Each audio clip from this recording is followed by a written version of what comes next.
ಮೈಯ ನಡುಗಿಸುವ ಚಳಿಯಲ್ಲಿ ಚರ್ಚೆ ನಡೆದಿದೆ ಕಾವೇರಿ ಸದನದಿ, ಕುಂದನಗರಿಯ ಭವ್ಯ ಸೌಧದ ಒಳಸಭಾಂಗಣದಿ. ಮೈಯ ನಡುಗಿಸುವ ಚಳಿಯಲ್ಲಿ ಚರ್ಚೆ ನಡೆದಿದೆ ಕಾವೇರಿ ಸದನದಿ, ಕುಂದನಗರಿಯ ಭವ್ಯ ಸೌಧದ ಒಳಸಭಾಂಗಣದಿ. ಚಂದದಿಂದಲಿ ತಕನೆ ಕುಣಿದಿದೆ ಮಂದ ಬೆಳಕಿನ ನಡುವೆ ನೀರಿನ ಭವ್ಯ ವರ್ಣದ ಚಾಪು ಚೆಲ್ಲುತ್ತ ದಿವ್ಯ ಕಾರಂಜಿ. ಚಂದದಿಂದಲಿ ತಕನೆ ಕುಣಿದಿದೆ ಮಂದ ಬೆಳಕಿನ ನಡುವೆ ನೀರಿನ ಭವ್ಯ ವರ್ಣದ ಚಾಪು ಚೆಲ್ಲುತ್ತ ದಿವ್ಯ ಕಾರಂಜಿ. ಹಾಡು ಹಗಲಲ್ಲಿ ನಡೆವ ಮಾತಿನ ಜೋರು ಚರ್ಚೆಯ ಬಳಿಕ ಬರುವುದೇ ನಾಲ್ಕು ಜನಕನುಕೂಲವಾಗುವ ಖಚಿತ ಆಡಳಿತ. ಹಾಡು ಹಗಲಲ್ಲಿ ನಡೆವ ಮಾತಿನ ಜೋರು ಚರ್ಚೆಯ ಬಳಿಕ ಬರುವುದೇ ನಾಲ್ಕು ಜನಕನುಕೂಲವಾಗುವ ಖಚಿತ ಆಡಳಿತ. ಮುಗಿಲು ಮುಟ್ಟಿದ ಕಾಡಿ ಕೆಣಕುವ ಅಟ್ಟಹಾಸದ ಭೃಷ್ಟ ಬಲಗಳ ಮೆಟ್ಟಿ ಹಾಕುವ ಶುಭ್ರವರ್ಣದ ಜಗಜಟ್ಟಿ ನಿರ್ಧಾರ. ಮುಗಿಲು ಮುಟ್ಟಿದ ಕಾಡಿ ಕೆಣಕುವ ಅಟ್ಟಹಾಸದ ಭೃಷ್ಟ ಬಲಗಳ ಮೆಟ್ಟಿ ಹಾಕುವ ಶುಭ್ರವರ್ಣದ ಜಗಜಟ್ಟಿ ನಿರ್ಧಾರ. ಹಾಲು ಬಂದಿತೆ, ಬೆಣ್ಣೆ ಬಂದಿತೆ, ವಿಷವು ಬಂದಿತೆ, ಅಮೃತ ಬಂದಿತೆ, ಕೋಪ ತಾಪದ ಬಿರುಸು ಮಾತಿನ ಮಥನ ಕಾಲದಲ್ಲಿ. ಹಾಲು ಬಂದಿತೆ, ಬೆಣ್ಣೆ ಬಂದಿತೆ, ವಿಷವು ಬಂದಿತೆ, ಅಮೃತ ಬಂದಿತೆ, ಕೋಪ ತಾಪದ ಬಿರುಸು ಮಾತಿನ ಮಥನ ಕಾಲದಲ್ಲಿ. ಕೋಟಿ ಜನರ ಸಂಕಷ್ಟ ನೀಗುವ ಮೇಟಿ ಮಾಡುವ ಕೃಷಿಕ ಮಂದಿಯ ತಾಪ ಕಳೆವ ವಿವೇಕ ಮೆರೆವುದೇ ಚರ್ಚೆ ಕಾಲದಲ್ಲಿ.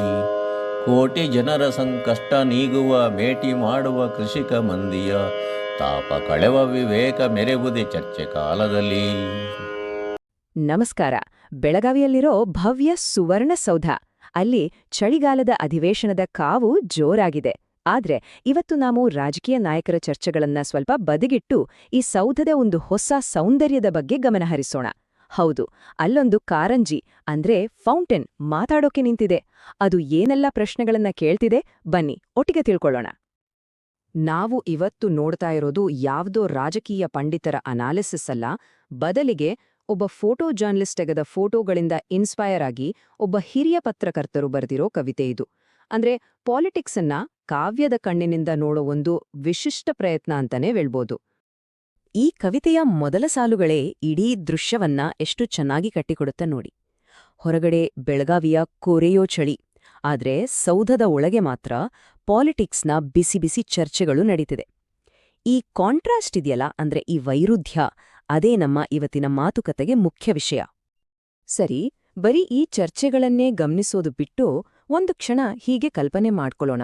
ಈ ದೊಡ್ಡ ಬಿಲ್ಡಿಂಗ್ ಇದೆಯಲ್ಲ, ಅದರ ಕಾರಂಜಿಯೇ ಎಲ್ಲವನ್ನೂ ನೋಡ್ತಾ ಇರೋ ಒಬ್ಬ ಸೈಲೆಂಟ್ ಪ್ರೇಕ್ಷಕನಾಗಿ ನಡೀತಾ ಇರೋ ಈ ಎಲ್ಲ ವಿಚಾರಗಳ ಬಗ್ಗೆ ಕೆಲವು ಚುರುಕಾದ ನೇರವಾದ ಪ್ರಶ್ನೆಗಳನ್ನ ಕೇಳಿದ್ರೆ ಹೇಗಿರುತ್ತೆ ಅಲ್ವಾ? ಈ ಕವಿತೆಯ ತಿರುಳೇ ಇದು. ಒಂದು ಕಡೆ ಬಿಲ್ಡಿಂಗ್ನ ಹೊರಗಡೆ ಏಕ್ದಮ್ ಶಾಂತವಾದ ಸುಂದರವಾದ ವಾತಾವರಣ, ಇನ್ನೊಂದು ಕಡೆ ಒಳಗಡೆ ನಡೀತಾ ಇರೋ ಗಲಾಟೆ, ವಾದ ವಿವಾದಗಳು. ಸೊ ಈ ಎರಡರ ಮಧ್ಯೆ ಇರೋ ಈ ದೊಡ್ಡ ವ್ಯತ್ಯಾಸ ನಮ್ಗೇನ್ ಹೇಳಕ್ ಪ್ರಯತ್ನ ಮಾಡ್ತಿದೆ? ಕವಿ ಆ ಕಾರಂಜಿಯ ಸೌಂದರ್ಯವನ್ನ ವರ್ಣಿಸೋ ರೀತಿ ಇದೆಯಲ್ಲ, ಅದು ನಿಜಕ್ಕೂ ತುಂಬಾ ಇಂಟ್ರೆಸ್ಟಿಂಗ್ ಆಗಿದೆ. ಡಿಮ್ ಲೈಟ್ನಲ್ಲಿ ಕಲರ್ ನೀರಿನ ಚಿತ್ತಾರವನ್ನ ಮೂಡಿಸ್ತಾ ಆ ದಿವ್ಯ ಕಾರಂಜಿ ಇಕ್ದಮ್ ಶಾಂತವಾಗಿ ಡ್ಯಾನ್ಸ್ ಮಾಡ್ತಾ ಇದೆ. ಇದು ಹೊರಗಿನ ಪ್ರಶಾಂತತೆಗೆ ಒಂದು ಸುಂದರವಾದ ರೂಪಕ. ಆದ್ರೆ ತಕ್ಷಣವೇ ಕವಿತೆ ನಮ್ಮನ್ನ ಸೌಧದ ಒಳಗಡೆ ಕರ್ಕೊಂಡು ಹೋಗುತ್ತೆ. ಅಲ್ಲಿ ಆ ಕಾರಂಜಿ ಕೇಳ್ತಾ ಇರೋ ಫಸ್ಟ್ ಡೈರೆಕ್ಟ್ ಕ್ವೆಶ್ಚನ್ ಏನ್ ಗೊತ್ತಾ? ದಿನಪೂರ್ತಿ ನಡೆಯೋ ಈ ಜೋರು ಚರ್ಚೆಗಳೆಲ್ಲ ಆದಮೇಲೆ ಜನರಿಗೆ ಅನುಕೂಲ ಆಗೋ ಹಾಗೆ ಒಂದು ಖಚಿತವಾದ ಗಟ್ಟಿಯಾದ ಆಡಳಿತ ವ್ಯವಸ್ಥೆ ಬರುತ್ತಾ ಇಲ್ವಾ ಅಂತ. ಹಾಗಾದ್ರೆ ಆ ಕಾರಂಜಿ ನಿಜವಾಗ್ಲೂ ಏನ್ ಕೇಳ್ತಿದೆ? ಅದು ಕೇಳ್ತಿರೋದು ಪೊಲಿಟಿಕಲ್ ಪ್ರಾಸೆಸ್ಗೂ ಸಾಮಾನ್ಯ ಜನರ ನಿರೀಕ್ಷೆಗಳಿಗೂ ಮಧ್ಯೆ ಇರೋ ಗ್ಯಾಪ್ ಬಗ್ಗೆ. ಅದಕ್ಕೆ ಬೇಕಾಗಿರೋದು ಬರೀ ಚರ್ಚೆಗಳಲ್ಲ, ಅದಕ್ಕೆ ಬೇಕು ಸ್ಪಷ್ಟವಾದ ಜನಪರವಾದ ನಿರ್ಧಾರಗಳು ಮತ್ತೆ ಮುಗಿಲು ಮುಟ್ಟಿರೋ ಈ ಭ್ರಷ್ಟಾಚಾರದ ವಿರುದ್ಧ ಸ್ಟ್ರಿಕ್ಟ್ ಆಕ್ಷನ್. ಈಗ ನಾವು ಈ ಕವಿತೆಯ ಅತ್ಯಂತ ಪವರ್ಫುಲ್ ರೂಪಕದ ಕಡೆ ಹೋಗೋಣ, ಅದೇ ಮಂಥನ. ಈ ಒಂದೇ ಒಂದು ಪದ ಇದೆಯಲ್ಲ, ಇದು ಇಡೀ ಅಧಿವೇಶನದ ಸ್ವರೂಪವನ್ನೇ ಪ್ರಶ್ನೆ ಮಾಡುತ್ತೆ. ಇದು ಬರೀ ಒಂದು ಚರ್ಚೆಯಲ್ಲ, ಇದೊಂದು ದೊಡ್ಡ ಮಂಥನ. ಈ ಸಾಲುಗಳೇ ನೋಡಿ ಇಡೀ ವಿಶ್ಲೇಷಣೆಯ ಹಾರ್ಟ್ ಇದ್ದಾಗೆ. ಎಲ್ಲಾ ಕೋಪ ತಾಪ ಬಿರುಸಿನ ಮಾತುಗಳಿಂದ ನಡೀತಾ ಇರೋ ಈ ಮಂಥನದಿಂದ ಕೊನೆಗೆ ಹೊರಗ್ಬರೋದೇನೋ ಹಾಲು ಬೆಣ್ಣೆಯ ಥರ ಒಳ್ಳೇದಾ ಅಥವಾ ಅಮೃತದ ಹಾಗೆ ದೈವಿಕವಾದದ್ದಾ ಇಲ್ಲಾಂದ್ರೆ ಎಲ್ಲವನ್ನೂ ನಾಶ ಮಾಡೋ ವಿಷಾನಾ ಅಂತ ಕಾರಂಜಿ ಕೇಳ್ತಿದೆ. ಮಂಥನ ಅನ್ನೋ ಪದದ ಹಿಂದೆ ಇರೋ ಪೌರಾಣಿಕ ಕಥೆಯನ್ನ ನಾವು ಅರ್ಥ ಮಾಡ್ಕೋಬೇಕು, ಅದು ரொம்ப ಮುಖ್ಯ.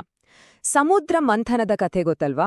ಇದು ಸುಮ್ನೆ ಕಡಿಯೋದಲ್ಲ, ಇದೊಂದು ದೊಡ್ಡ ಪ್ರಾಸೆಸ್. ಇಲ್ಲಿ ಒಳ್ಳೇದನ್ನ ಪಡೆಯೋಕೆ ಪ್ರಯತ್ನ ಮಾಡ್ಬೇಕಾದ್ರೆ ಕೆಟ್ಟದ್ದು ಕೂಡ ಹೊರಗ್ಬರೋ ಚಾನ್ಸ್ ಇರತ್ತೆ. ಹೇಗೆ ಸಮುದ್ರ ಮಂಥನದಲ್ಲಿ ಅಮೃತ ಬರೋಕ್ ಮುಂಚೆ ಹಾಲಾಹಲ ವಿಷ ಬಂತೋ ಹಾಗೆ ಇಲ್ಲೂ ಆಗೋ ಅಪಾಯ ಇದೆ. ಹಾಗಾದ್ರೆ ಈ ಪೊಲಿಟಿಕಲ್ ಮಂಥನದಿಂದ ಬರಬಹುದಾದ 2 ರಿಸಲ್ಟ್ಸ್ ಏನು? ಒಂದು ಕಡೆ ಅಮೃತದ ತರಹ ಜನರಿಗೆ ಒಳ್ಳೇದ್ ಮಾಡೋ ನಿರ್ಧಾರಗಳು ಎಲ್ಲರಿಗೂ ಕಲ್ಯಾಣ. ಇನ್ನೊಂದು ಕಡೆ ವಿಶ್ವದ ತರಹ ಭ್ರಷ್ಟಾಚಾರ, ಕೋಪ, ದ್ವೇಷ ಮತ್ತು ಜಗಳ. ಸೊ ಈ ಎರಡರಲ್ಲಿ ಯಾವ್ದು ಗೆಲ್ಲುತ್ತೆ ಅನ್ನೋದೇ ಆ ಕಾರಂಜಿ ಕೇಳ್ತಿರೋ ಅಸಲಿ ಪ್ರಶ್ನೆ. ಇಷ್ಟೆಲ್ಲ ರೂಪಕಗಳು ವಿಮರ್ಶೆಗಳೆಲ್ಲ ಆದ್ಮೇಲೆ ಕೊನೆಗೆ ಒಂದು ಸರ್ಕಾರದ ಅಲ್ಟಿಮೇಟ್ ಗೋಲ್ ಏನು? ಅದು ಜನರ ನಿಜವಾದ ಕಷ್ಟಗಳಿಗೆ, ಅವರ ಸಮಸ್ಯೆಗಳಿಗೆ ಉತ್ತರ ಕೊಡೋದಲ್ವಾ? ನಾವೆಲ್ಲರೂ ಒಂದು ವಿಷಯ ನೆನ್ಪಿಟ್ಕೋಬೇಕು, ಇದು ಬರೀ ಒಂದು ಪೊಲಿಟಿಕಲ್ ಗೇಮ್ ಅಲ್ಲ. ಯಾಕಂದ್ರೆ ಅಸೆಂಬ್ಲಿಲಿ ತಗೊಳ್ಳೋ ಪ್ರತಿಯೊಂದು ನಿರ್ಧಾರ ಅಥವಾ ತಗೊಳ್ದಿರೋ ನಿರ್ಧಾರ ಕೂಡ ಕೋಟಿಗಟ್ಲೆ ಜನರ ಜೀವನದ ಮೇಲೆ ಪರಿಣಾಮ ಬೀರುತ್ತೆ. ಇಲ್ಲಿ ಪಣಕ್ಕಿಟ್ಟಿರೋದು ಅವರ ಭವಿಷ್ಯವನ್ನ. ಕವಿತೆಯ ಈ ಕೊನೆಯ ಸಾಲುಗಳಿದ್ಯಲ್ಲ, ಇದು ಇಡೀ ವಿಶ್ಲೇಷಣೆಯನ್ನ ಸಾಮಾನ್ಯ ಜನರ, ಅದ್ರಲ್ಲೂ ಮುಖ್ಯವಾಗಿ ರೈತರ ಕಷ್ಟದ ಹಂತಕ್ಕೆ ತಂದು ನಿಲ್ಲಿಸುತ್ತೆ. ಈ ಎಲ್ಲಾ ಚರ್ಚೆಗಳು ಕೋಟ್ಯಾಂತರ ಜನರ ಮತ್ತು ಕಷ್ಟಪಟ್ಟು ದುಡಿಯೋ ರೈತರ ನೋವನ್ನ ಕಡಿಮೆ ಮಾಡೋವಷ್ಟು ವಿವೇಕವನ್ನ ತೋರಿಸುತ್ತಾ? ಇದೇ ಅಲ್ವಾ ಅಸಲಿ ಪರೀಕ್ಷೆ? ಹಾಗಾದ್ರೆ ಆ ಕಾರಂಜಿ ಕೇಳಿದ ಈ ಪ್ರಶ್ನೆಯ ಜೊತೆಗೆ ಇವತ್ತಿನ ಈ ವಿಶ್ಲೇಷಣೆಯನ್ನ ಮುಗ್ಸೋಣ. ಇದು ಬರೀ ಒಂದೇ ಒಂದು ಅಧಿವೇಶನದ ಬಗ್ಗೆ ಇರೋ ಪ್ರಶ್ನೆ ಅಲ್ಲ, ಬದಲಿಗೆ ರಾಜಕೀಯ ಚರ್ಚೆಗಳಿಗೂ ಜನಸಾಮಾನ್ಯರ ಬದುಕಿನ ರಿಯಾಲಿಟಿಗೂ ಮಧ್ಯೆ ಇರೋ ಸಂಬಂಧದ ಬಗ್ಗೆ ಇದು ಯಾವತ್ತಿಗೂ ಇರುವಂಥ ಪ್ರಶ್ನೆ. ಈ ಬಗ್ಗೆ ನಾವೆಲ್ಲರೂ ಯೋಚನೆ ಮಾಡಬೇಕಿದೆ ಅಲ್ವಾ?